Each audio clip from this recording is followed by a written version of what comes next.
बादशाह था जो पूरी दुनिया पर हुकूमत करता था। वो काल्देउन कबीले का रूलर था। शुरू में लोग उसे एक आदिल और सच्चा इंसान कहते थे। उसके लोग सितारों और बुतों की पूजा करते थे। उसने अपनी फौजें जमा की और एक टावर बनवाया और उस पर खड़े होकर आसमान की तरफ तीर चलाए। तीर खून में तर होके वापस आए। सवाल ये है कि खून कहाँ से आया और अल्लाह ताला ने नमरूद को इस गुमान में क्यों छोड़ दिया कि उसने आसमान के खुदा को जख्मी कर दिया है। उसने एक बड़ा और ताकतवर एम्पायर बनाया जो जनूब से शिमाल तक फैला हुआ था। जब उसे और ज्यादा ताकत और कंट्रोल मिला, नमरूद ने अपने स्टैचूज बनाए और खुद को खुदा कहने लगा। उसने अपने लोगों से कहा कि वो उसकी पूजा करें। कुरान में नमरूद का नाम सीधा नहीं लिया गया, लेकिन बहुत से लोग मानते हैं कि सूरह अल बकरा में उसी का जिक्र है, क्योंकि अल्लाह सुब्हान व तआला ने उसे ताकत और हुकूमत दी थी, लेकिन वो घमंड में डूब गया और नबी इब्राहिम अलैहिस्सलाम से झगड़ा किया। बहुत से इस्लामी आलिमों का यह मानना है कि ये शख्स नमरूद ही था और वो बेबीलोन और पूरी जमीन का सबसे जालिम और खूंखार हुक्मरान बन गया। नमरूद दुनिया का पहला शख्स था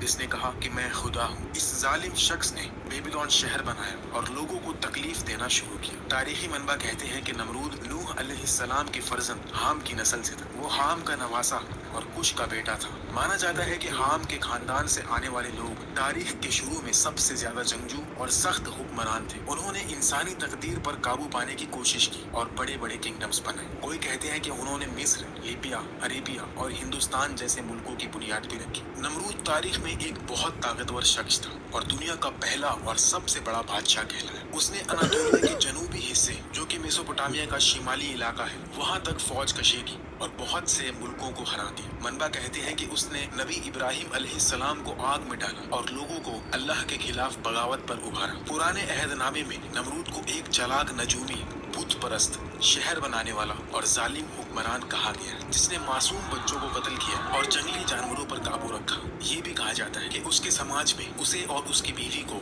खुदाई मकाम दिया गया और उनकी पूजा भी की जाती थी। नमरूद ने खुद को खुदा कहलाने के बाद एक बड़ा मंदिर बनाया जो बुतों से भरा हुआ था। उसकी हुकूमत तकरीबन 400 साल तक चली। कुरान में ऐसी 91 आयत है जो इब्राहिम अलैहिस्सलाम और नमरूद के दरमियान झगड़े से मुताल्लिक है। इसके अलावा और भी आयतें हैं जो सजा और उस आग का जिक्र करती हैं जिसमें इब्राहिम अलैहिस्सलाम को डाला गया, जो नमरूद से मंसूब है। नमरूद के समाज में बुत न सिर्फ पूजे जाते थे, बल्कि लोग ये मानते थे कि वो खा सकते हैं, पी सकते हैं और बोल भी सकते हैं। लोग उनसे खाना, शिफा और माफी मांगते थे। उनका ख्याल था कि बुत जिंदगी और मौत दे सकते हैं और हर चीज पर उनका काबू है। लोगों का आखिरत पर कोई यकीन नहीं था।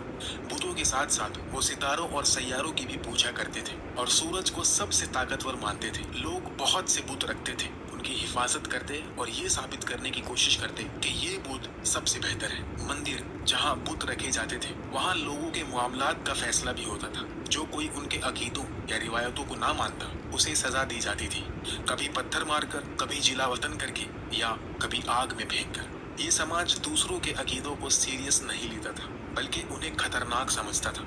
एक दिन नमरूद ने एक बहुत वाज़ेह ख्वाब देखा। दिन के वक्त उसने ख्वाब में एक चमकती रोशनी देखी जो आसमान से उतरी, जो सूरज और चांद से भी ज्यादा चमक रही थी। नमरूद पसीने में डूब गया और परेशान होकर उठा। उसने अपने भरोसेमंद फलगिरों से ख्वाब की ताबीर पूछी। उन्होंने बताया कि उसके मुल्क में जल्द ही एक लड़का पैदा होगा जो लोगों का मजहब बदल देगा और आखिर में नमरूद को कत्ल कर देगा। ये सुनकर जालिम बादशाह ने फौरन हुक्म दिया कि सब नए पैदा होने वाले लड़कों को कत्ल कर दिया जाए। चंद दिनों में बहुत से मासूम लड़कों को बेरहमी से कत्ल कर दिया गया। उस वक्त इब्राहिम अलैहिस्सलाम की वालिदा के करीब पैदाइश का वक्त था, लेकिन हुक्म वाज़ेह था, अगर लड़का पैदा हुआ तो उसे कत्ल कर दिया जाएगा। इब्राहिम अलैहिस्सलाम की वालिदा ने गहरी सोच में डूबकर अपने शौहर अजर से कहा कि मंदिर जाओ और मेरे लिए दुआ करो। अगर लड़का हुआ तो मैं उसे तुम्हारे पास लाऊंगी और तुम उसे नमरूद के सामने पेश कर सकते हो ताकि नमरूद का भरोसा जीता जाए। ये सिर्फ एक चाल थी। जब अजर गया तो वालिदा ने इब्राहिम अलैहिस्सलाम को जन्म दिया और चुपके से उन्हें एक गार में छुपा दिया।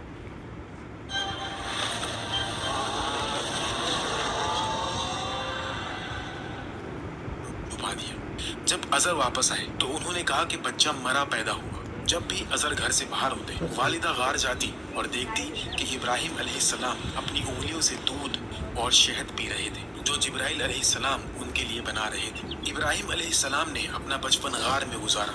जब वो जवान हुए तो उन्होंने अल्लाह की वहदानियत का पैगाम फैलाना शुरू किया। वक्त गुजरता गया और नमरूद अपना ख्वाब भूल गया। इब्राहिम अलैहिस्सलाम गार से बाहर आए। आखिर में अजर को पता चला कि उनका बेटा जिंदा है। इस्लामी मनबा कहते हैं कि इब्राहिम अलैहिस्सलाम दरमियानी कद, हेजल आंखों, मेहरबान, खूबसूरत चेहरे के मालिक थे। कहा जाता है कि वो नबी मोहम्मद सल्लल्लाहु अलैहि वसल्लम से बहुत मिलते जुलते थे। जब इब्राहिम अलैहिस्सलाम बड़े हुए तो उन्हें अपने वालिद के बनाए बुतों से तकलीफ होने लगी।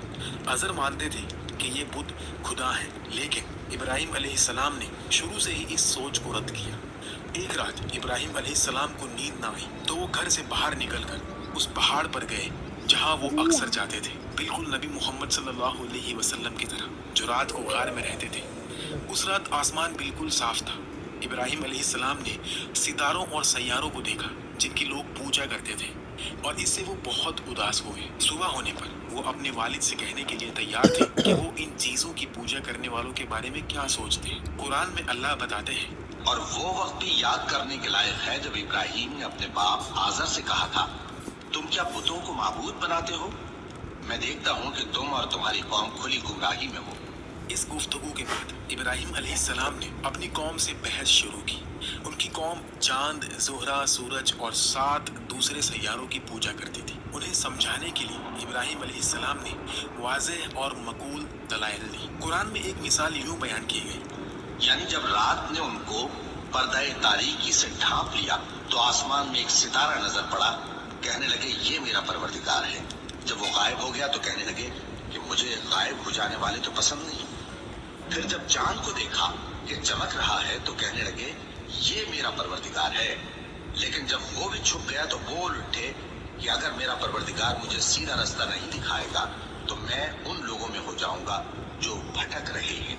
इस बहस में इब्राहिम अलैहिस्सलाम ने अपनी कौम को बताया कि आसमान की ये चीज़ें खुदा नहीं हो सकती, क्योंकि वो दिखाई देती हैं और गायब हो जाती हैं और उनकी जगह दूसरी चीज़ें ले लेती हैं। एक असली खुदा कभी गायब नहीं होता या अपनी जगह नहीं छोड़ता। इब्राहिम अलैहिस्सलाम अपनी कौम को अल्लाह सुब्हानहू व तआला की वहदानियत और उसी की इबादत की तरफ ले जाने की पूरी कोशिश कर रहे थे। नमरूद चाहता था कि इस जमीन के सब लोग उसके सामने झुके, और उसने अपने लोगों के साथ बहुत बुरा बर्ताव किया। इसी वक्त अल्लाह ने इब्राहिम अलैहिस्सलाम को नबी बनाकर भेजा ताकि वो जालिम नमरूद और उसकी कौम को अल्लाह के अहकाम सिखाए। इब्राहिम अलैहिस्सलाम ने पहले इस तरक्की याफ्ता समाज को मकूल और दलील के साथ समझाना चाहा। वो चाहते थे कि लोग अपने झूठे खुदाओं पर शक करें, लेकिन सच बोलने की कीमत चुकानी पड़ी।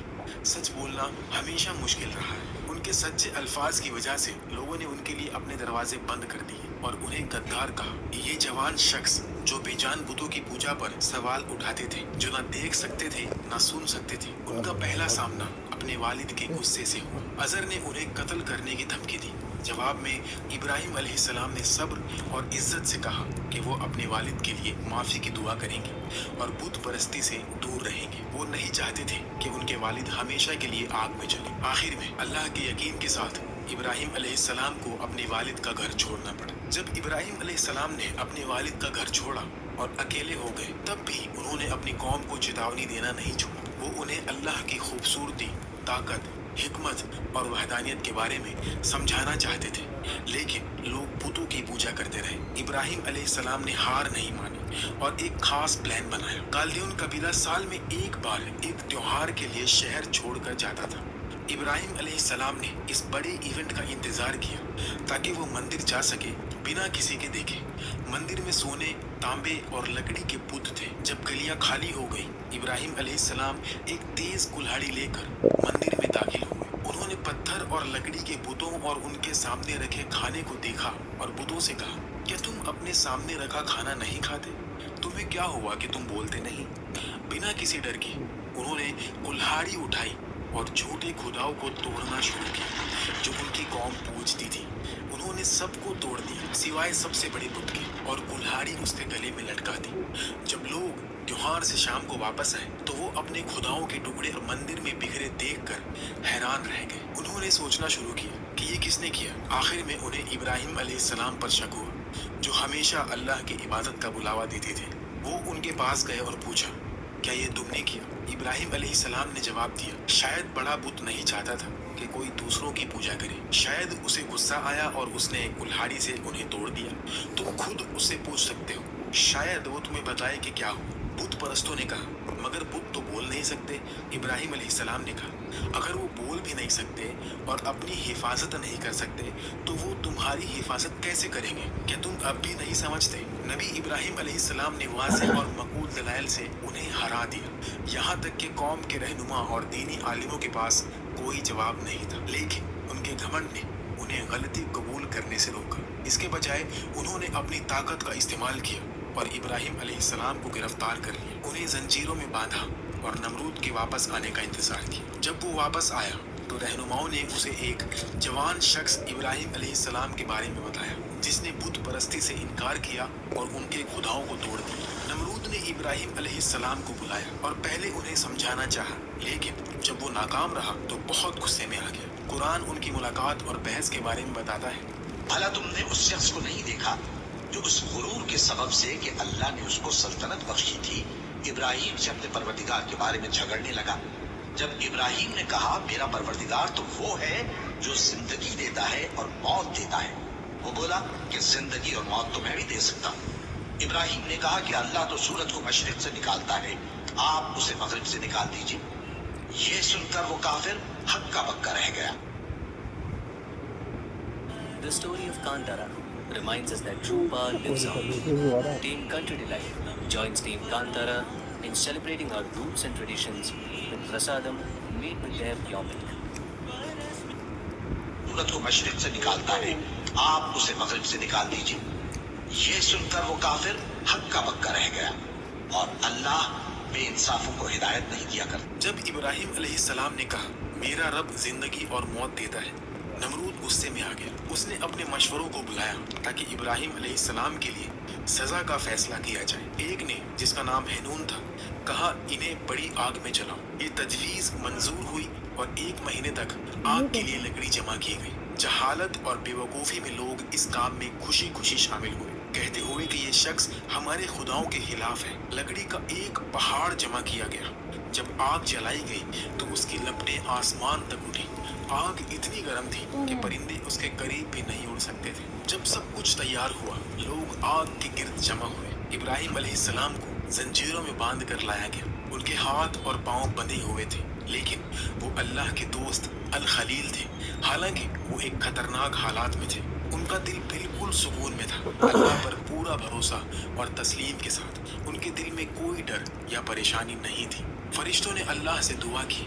नमरूद और उसके मशवरों ने फैसला किया कि इब्राहिम अलैहिस्सलाम को आग में डालने के लिए एक बड़ी मंजनिक का इस्तेमाल किया जाए। नमरूद ने सोचा कि इब्राहिम अलैहिस्सलाम को जिंदा जलाने से वो अपने आप को खुदा साबित कर देगा। ये पहली बार था कि किसी ने उसे सच में चैलेंज किया था और वो इब्राहिम अलैहिस्सलाम के अल्फाज का जवाब नहीं दे सका। उसे शर्मिंदगी महसूस हुई, इसलिए उसने सोचा कि उसे जो खुद को खुदा समझता था, इब्राहिम अलैहिस्सलाम को उस आग में डालने का हक था जो उसने बनाई थी। उस वक्त आसमान और जमीन के फरिश्ते हैरान थे और बोले, ऐ हमारे रब, इब्राहिम जो तुझे सबसे ज्यादा याद करते हैं उसे आग में फेंका जा रहा है। वो तेरे नबी है जो तुझे कभी नहीं भूलते, हमें उनकी मदद करने की इजाजत दे। तब अल्लाह ने इजाजत दी। एक फरिश्ता इब्राहिम अलैहिस्सलाम के पास आया और कहा, हवा मेरे काबू में है, अगर आप चाहें तो मैं आग को उड़ा दूं। दूसरा फरिश्ता बोला, पानी मेरे काबू में है, अगर आप चाहें तो मैं पानी डालकर आग बुझा दूं। तीसरा फरिश्ता बोला, जमीन मेरे काबू में है, अगर आप चाहें तो मैं आग को जमीन में निगल दूं। लेकिन इब्राहिम अलैहिस्सलाम ने सबका जवाब दिया, दोस्त और उसके महबूब के दरमियान ना आओ। जो मेरा रब चाहे मैं उसे कबूल करता हूँ। अगर वो मुझे बचाए तो ये उसकी मेहरबानी है, अगर वो मुझे जला दे तो ये मेरी कमजोरियां की वजह से है। मैं सब्र करूंगा इंशाअल्लाह। जब उन्हें मंजनिक में रखा गया और आग में डालने वाले थे, इब्राहिम अलैहिस्सलाम ने कहा, अल्लाह हमारे लिए काफी है और वो सबसे बेहतर है जिस पर भरोसा किया जाए। जब इब्राहिम अलैहिस्सलाम आग में फेंके जाने वाले थे, जिब्रील अलैहिस्सलाम आए और पूछे, क्या आपकी कोई ख्वाहिश है? इब्राहिम अलैहिस्सलाम ने जवाब दिया, हाँ, एक दरख्वास्त है, लेकिन तुमसे नहीं। जिब्रील अलैहिस्सलाम हैरान हुए और पूछा, आप अल्लाह से क्यों नहीं मांगते कि वो आपको बचाए? इब्राहिम अलैहिस्सलाम ने कहा, वो मेरी हालात जानता है। जिसने आग को जलने की इजाजत दी वो उसके हुक्म से ही जलती है। आग सिर्फ इसलिए नहीं जलती कि वो आग है, बल्कि अल्लाह के हुक्म से जलती है। इब्राहिम अलैहिस्सलाम ये समझते थे, इसलिए अगर आग ने उन्हें जलाया तो ये सिर्फ अल्लाह की मर्जी से होगा। और वो अल्लाह की मर्जी से राजी थे।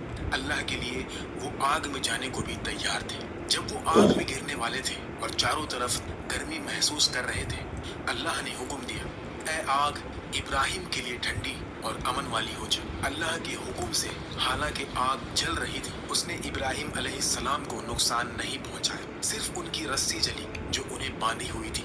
इब्राहिम अलैहिस्सलाम सुकून से रहे, अल्लाह की हम्दो सना की और उनका दिल अल्लाह के इश्क से भरा हुआ था। उन्हें कोई डर या पछतावा नहीं था।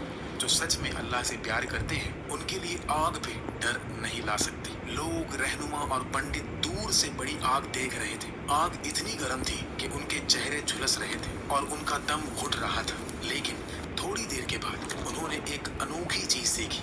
कोई आग से बाहर निकल रहा था। ये कोई और नहीं, इब्राहिम अलैहिस्सलाम थे। वो सलामती से बाहर आए और उनका चेहरा अल्लाह की रहमत के नूर से चमक रहा था। वो सुकून से आग से बाहर चले। काफिरों ने ये मौजज़ा देखा और हार मान ली। ये मौजज़ा बुत परस्तों के लिए शर्मिंदगी का बाइस बना, लेकिन इसने उनके दिल के घमंड की आग को ठंडा नहीं किया।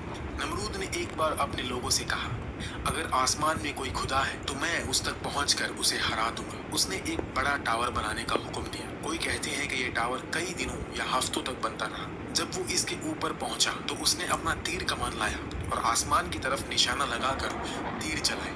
कहा जाता है कि अल्लाह ने इस घमंड भरे काम का जवाब दिया और तीर खून से लथपथ वापस आया। नमरूद के सिपाहियों ने देखा और चिल्लाए, देखो, उसने आसमान की खुदा को जख्मी कर दिया। लेकिन ये सिर्फ उनका झूठा घमंड था। अल्लाह ने उन्हें एक निशानी दिखाई ताकि नमरूद को छोटा किया जाए, लेकिन नमरूद फिर भी नहीं समझा। वो अपने घमंड में डूबा रहा। उसने इब्राहिम अलैहिस्सलाम को बुलाया और कहा, अपने अल्लाह को बुलाओ, मैं उससे अपनी पूरी फौज के साथ लड़ूंगा। फिर उसने इब्राहिम अलैहिस्सलाम को भेज दिया। थोड़ी देर इंतजार के बाद नमरूद ने देखा कि इब्राहिम अलैहिस्सलाम दूर से चले आ रहे हैं, लेकिन उनके पीछे कोई फौज नहीं थी। उसने जोर से हंसकर कहा, अब मुझे शर्मिंदगी महसूस हो रही है। मैंने इतनी बड़ी फौज जमा की, लेकिन तुम किसी को नहीं लाए। क्या मैंने ये पूरी फौज सिर्फ तुम्हारे लिए तैयार की? तुम्हारे अल्लाह कहाँ है? उसकी फौज कहाँ है? इब्राहिम अलैहिस्सलाम ने सुकून से जवाब दिया, इंतजार करो, वो जल्द ही आ जाएगी। थोड़ी देर बाद मक्खियों की एक बड़ी फौज ने नमरूद और उसके सिपाहियों पर हमला कर दिया। ये झुंड इतना घना था कि लोग अपनी आंखें भी नहीं खोल सकते थे। इन मक्खियों में एक खौफनाक ताकत थी। वो इंसानी गोश्त खा जाती थी जब तक कि सिर्फ हड्डियां बची रहती थी। अपने सिपाहियों को दर्द और परेशानी में देखकर नमरूद डर गया और बिना पीछे देखे अपनी महल की तरफ भागा। उसने दरवाजा बंद कर लिया और सोचा कि वो महफूज है। 4 साल पहले जोशी जी के गठबंधन सरकार में हम इसीलिए शामिल हुए थे क्योंकि हमें जोशी जी के कार्य वो महफूज है। लेकिन एक छोटी लंगड़ी मक्खी दरवाजे के सुराख से अंदर दाखिल हो गई और ये छोटी सी मक्खी उसका अंजाम बन गई। मक्खी उसके नाक से होती हुई उसके दिमाग तक पहुंची। वहां उसने हरकत और भिनभिनाहट शुरू की, जिससे नमरूद के सर में शदीद दर्द होने लगा। नमरूद दर्द बर्दाश्त ना कर सका और अपना सर दीवारों से टकराने लगा ताकि मक्खी मर जाए। जब ये काम ना किया तो उसने लोगों को बुलाया कि उसके सर पर हथौड़ों से मारे। उसने ज्यादा पैसों का वादा किया जो भी सख्त मारेगा। कई दिनों तक सिपाही उसी सर पर हथौड़े मारते रहे जो 400 साल तक ताज पहनता था। हर बार नमरूद कहता कि वो अब भी मक्खी की आवाज सुन रहा है और वो कहता रहा कि दोबारा मारो। अल्लाह ने उसका दर्द दिन ब दिन बढ़ाया, जब तक कि एक सिपाही ने इतनी जोर से उसके सर पर हथौड़ा मारा कि वो फट गया और नमरूद मर गया। कुरान में अल्लाह फरमाता है, उन लोगों ने बुरा तो इनका चाहा था, मगर हमने उन्हीं को नुकसान में डाल दिया। नमरूद जो अपनी दुनियावी ताकत और घमंड में मगन था और उसकी बदनसीब कौम सब मक्खियों के हाथों तबाह हो गई। उनका खून चूस लिया गया और उनके जिस्म खत्म हो गए। ये सब इंसानियत के लिए एक वाज़ेह सबक है।